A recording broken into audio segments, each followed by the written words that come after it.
en Normandie, pour suivre une route à l'histoire plus récente. Histoire qui remonte au XIXe siècle, lors de l'apparition du rail.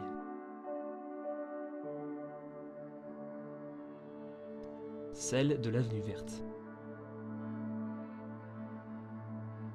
Reliant Londres à Paris, elle tire sa réputation de l'ancienne voie ferrée qu'elle emprunte.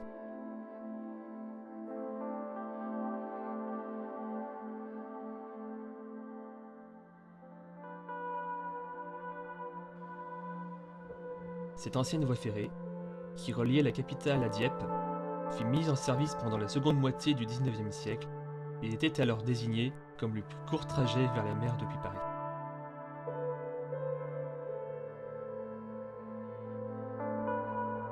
Proposant une véritable promenade au nord de Paris, elle propose deux variantes permettant de rejoindre la capitale plus ou moins directement en traversant le parc du Vexin français ou en suivant la vallée de l'Oise sur un parcours total de 470 km inauguré en 2012.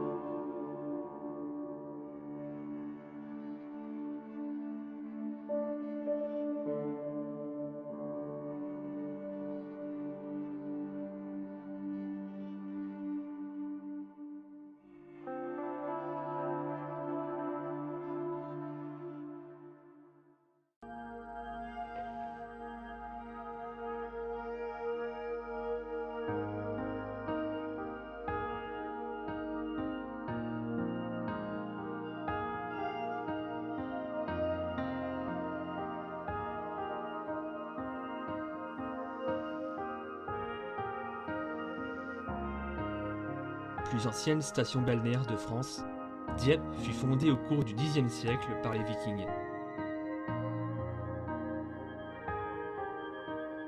Elle tire son nom de la langue de ces derniers, Diupa signifiant profond, en référence à la profondeur du fleuve de la Tella à la hauteur de la ville.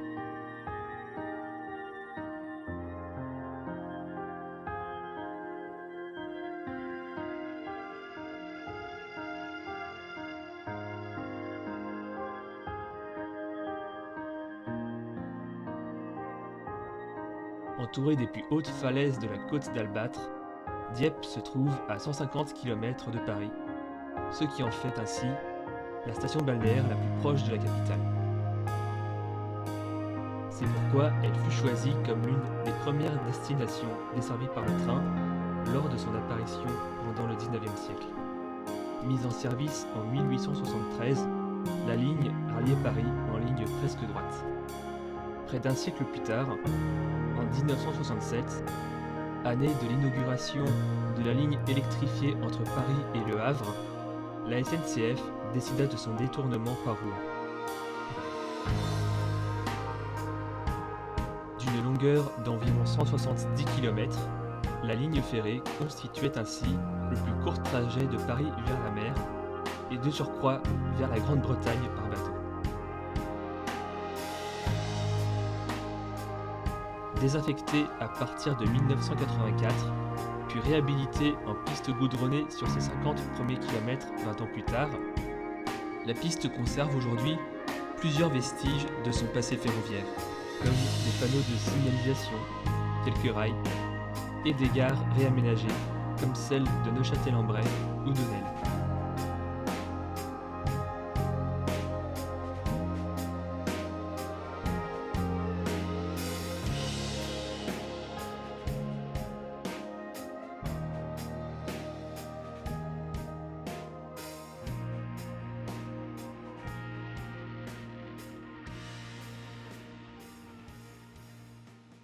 La piste sillonne le pays de Bray et laisse apercevoir plusieurs de ses joyaux, comme le château de Meunières-en-Bray.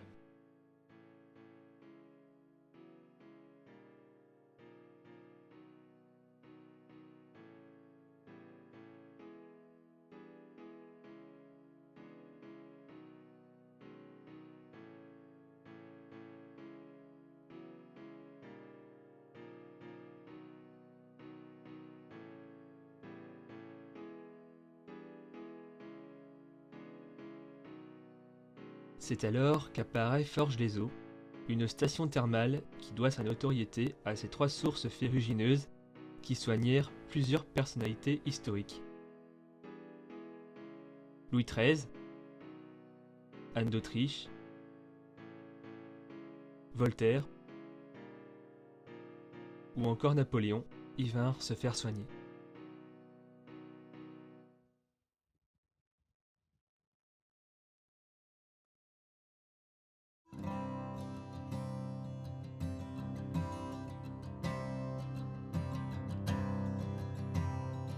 Après une trentaine de kilomètres, on arrive au village de Saint-Germain-de-Fly et à son abbaye. L'abbaye de Saint-Germain aurait été fondée au milieu du 7e siècle par Germain, un ex-conseiller du roi d'Agobert, devenu moine après la mort de son épouse.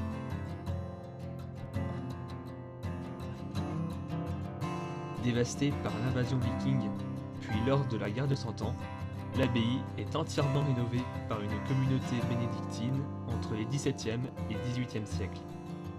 Elle a d'ailleurs fait de nouveau l'objet de travaux jusqu'en 2018.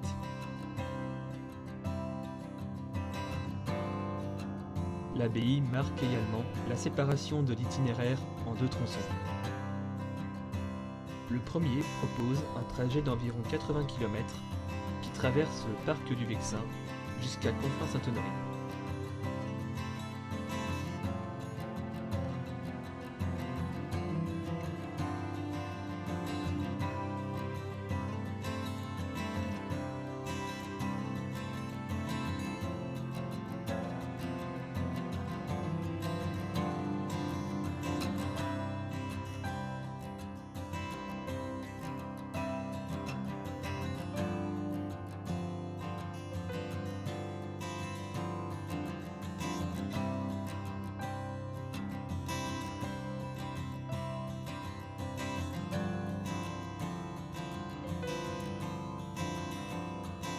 Ce tronçon passe notamment par la ville de Gisors, dont le château est l'objet d'une des plus grandes légendes de l'histoire de France. Il était une forteresse habitée pendant les XIIe et XIIIe siècles par les Templiers, un ordre de chevaliers religieux qui assurait la sécurité des lieux saints et des pèlerins. À cause des grandes fortunes de ses membres, les Templiers furent décimés par le roi Philippe le Bel, dont le règne vit la Terre Sainte perdue, afin de faire main basse sur ce trésor. Or, en 1946, le gardien du château fit part de sa découverte d'une inscription indiquant la cachette de ce trésor abandonné par les Templiers. Mais après plusieurs fouilles menées pendant les années 1960, aucune trace de ce trésor ne fut décelée. Aujourd'hui encore, le mystère reste entier.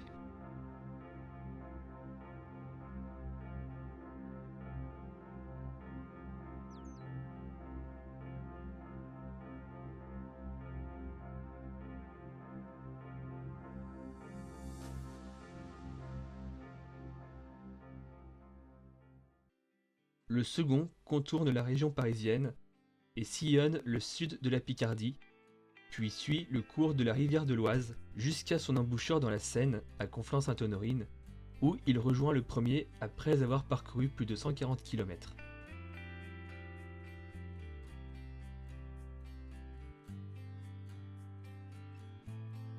De Saint-Germain, une piste permet de rejoindre Beauvais, l'une des principales villes de Picardie, réputée pour son industrie textile toujours en activité depuis le Moyen-Âge. Située en son centre, la cathédrale Saint-Pierre dévoile son impressionnant chœur de 50 mètres, le plus haut du monde.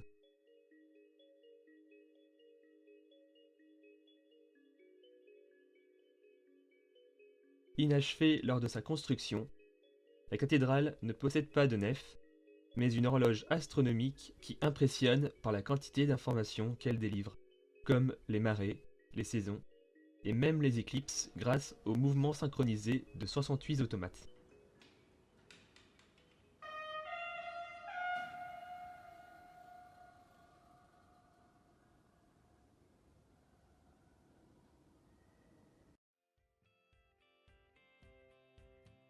Si Beauvais est réputée pour sa cathédrale, elle l'est aussi pour son architecture et son ancien hôpital situé en bordure de la ville, la Maladrerie Saint-Lazare. Aménagé selon plusieurs espaces, tels qu'un corps de ferme, d'un centre religieux composé d'un logis et d'une chapelle, ainsi que de 2 cours réservées aux malades selon leur contagion, la Maladrerie est ainsi un bel exemple de l'organisation d'un hôpital français au Moyen-Âge.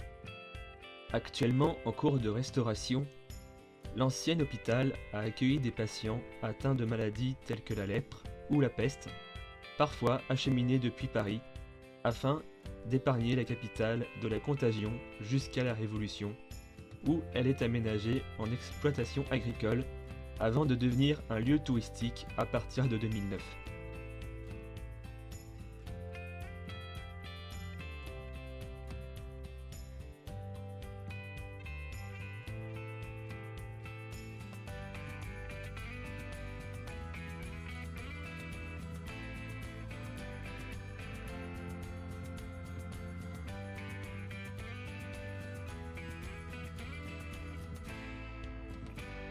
Puis apparaît Senlis, une ville qui conserve plusieurs vestiges de son grand passé médiéval.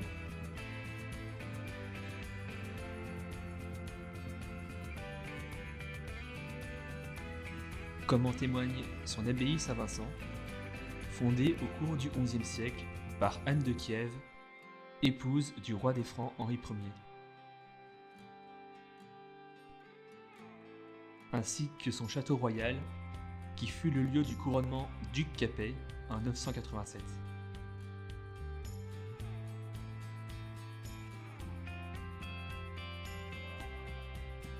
Ainsi que sa cathédrale, Bâtie sur le modèle de la basilique de Saint-Denis, est une référence de l'art gothique picard, à l'image de celle de Beauvais, d'Amiens, de Noyon, de Laon et de Soissons.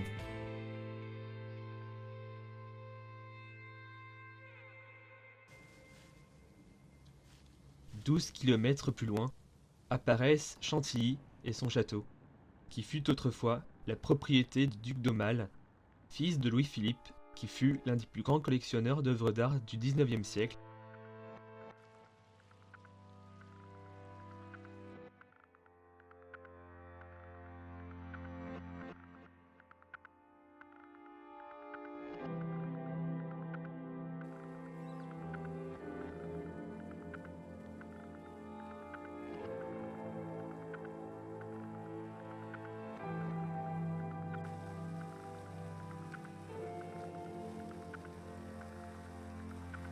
Face à cet ensemble se trouve l'hippodrome et le musée vivant du cheval, aménagé dans d'anciennes écuries, les plus grandes de France après celles de Versailles.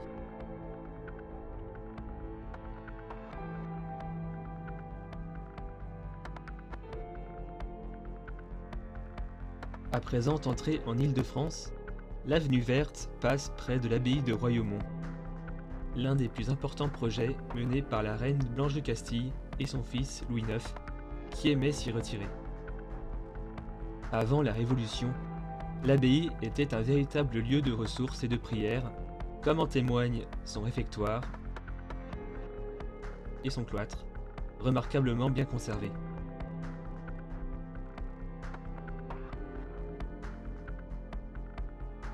Mais ce ne fut pas le cas de l'église abbatiale, qui déjà fragilisée par la guerre de Cent Ans, ne résista pas à la vague de la Révolution, et dont il subsiste quelques vestiges qu'entoure son potager.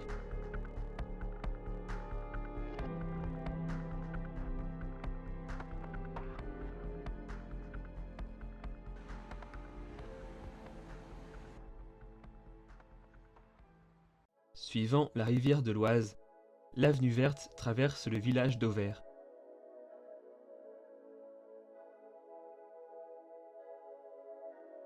Considéré comme l'un des hauts lieux de la peinture impressionniste, Comme le parc du Vexin dont il fait partie l'est également grâce au développement du chemin de fer.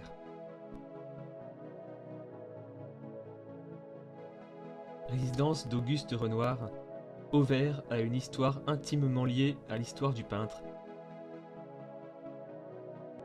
Également musée dédié à la peinture, le château d'Auvers expose plusieurs des œuvres du peintre impressionniste, ainsi que l'histoire de ce style de peinture.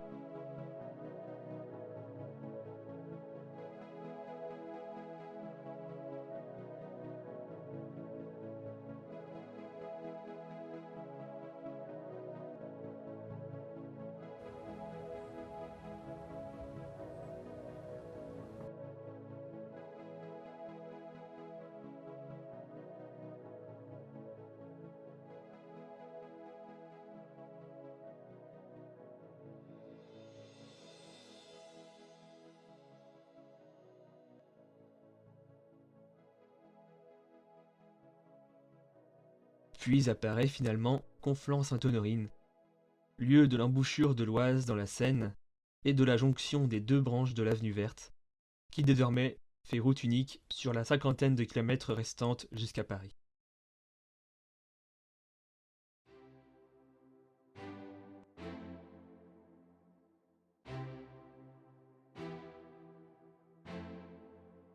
Après la traversée de la forêt de Saint-Germain-en-Laye, l'avenue Verte suit les méandres de la Seine jusqu'à la capitale,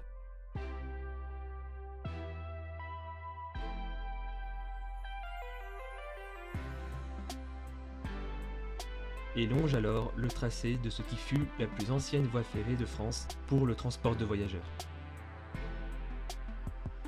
Inaugurée en 1837 et longue d'une vingtaine de kilomètres, elle reliait alors la gare Saint-Lazare à celle de Saint-Germain.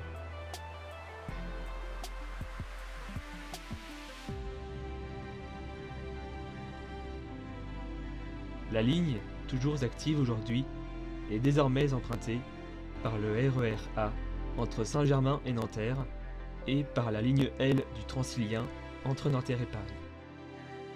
Cette ligne permettait aux voyageurs de profiter d'une campagne assez proche de la capitale et d'observer l'une des plus belles vues de l'ouest de Paris,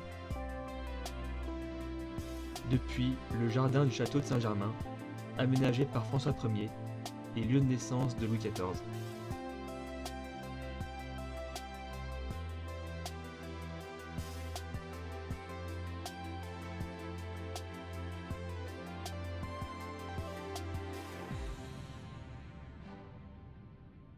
Ainsi que de retrouver le point de vue de Cézanne sur l'île des impressionnistes à Chatou,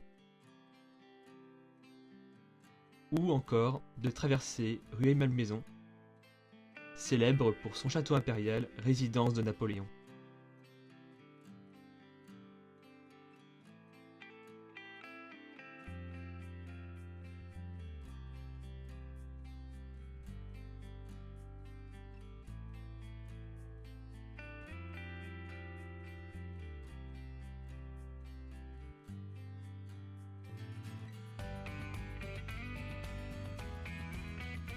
Avant de contourner Paris par le nord, en traversant le port de Gennevilliers,